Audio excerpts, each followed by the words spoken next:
Welcome back to another video here on the channel. My name is Wiley and today I'll be covering the Feynman technique. I do want to apologize for the shorter video. It is finals week here at my college, so I am cramming everything in this week, trying to get it all done while trying to study for other things, so you know how it goes. Like it's just super busy for me, so I needed to do a shorter video, but I also think that it's better for a shorter video to be about study techniques because you guys don't want to watch a 10-15 minute video of someone rambling on about the same things over and over again. So I'm really just gonna try to cut it down, make it short and sweet for you guys so you can understand it, and hopefully it helps you out. I'm also trying to hit 450 subscribers by the end of, I think it's May, like whenever school gets out. So if you would want to subscribe, that would mean so much to me. Thank you guys so much. It seriously means a lot. And let's get into it. So like I was saying, the Feynman technique is essentially just trying to teach what you learned in a manner where a 5-year-old could understand what you're saying. And while that might seem a little bit easy on the surface level, there are some things that you should consider before you actually go out and try it. Now, just as a quick example, let's say you're trying to teach someone about how the mitochondria is the powerhouse of the cell. Like that, I feel like that's a classic biology, like intro to biology phrase. But let's say you're trying to teach that to like your little cousin. They have absolutely no idea what a mitochondria is or what the powerhouse of a cell could even mean. So I would break it down into something like this. The mitochondria is part of the cell that produces power and energy, kind of like a battery for like one of their toys or something. And that way you've broken it down, you understand what it does, but also you can explain it in a way where someone else can easily understand it as well.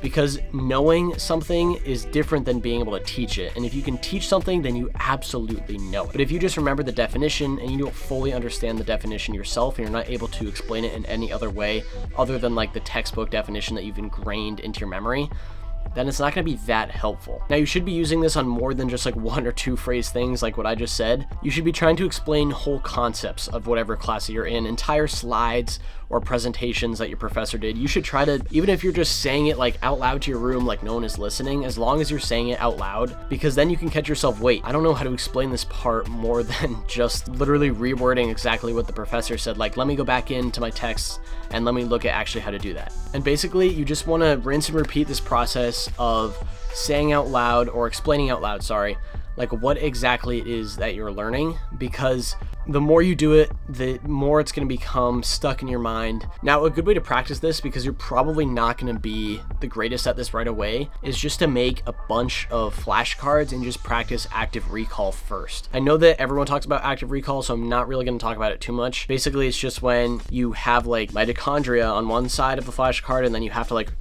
literally recall in your mind, okay, what is a mitochondria? Oh, it's the powerhouse of the cell. I was right. Instead of just like seeing the definition already written down and then you just have to write it down again, that type of thing. So practice with active recall and then really try to explain it to someone. And then this is something that I've been doing a lot this year, actually.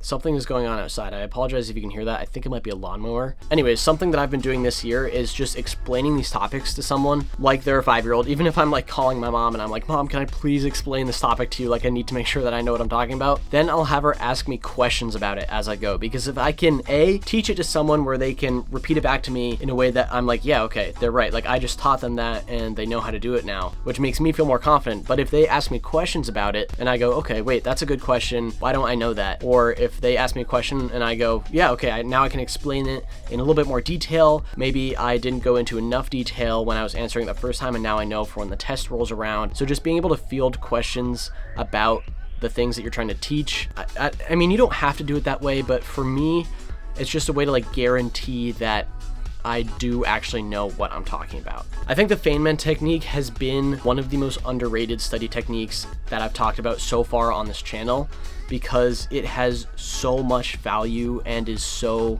easy to apply. Like I was saying earlier, you literally don't have to actually be talking to someone.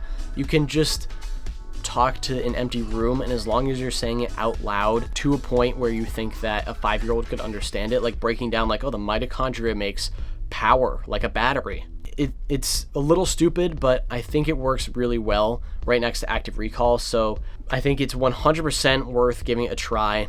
Let me know down below if it doesn't work for you, or if it does, or if there's a different study strategy that works even better that I haven't covered yet. Thank you guys so much for watching. I apologize again for the shorter video, but I just felt that today, or this week rather, I just needed the extra time. So thank you for understanding, and I hope I'll see you on the next one. Bye.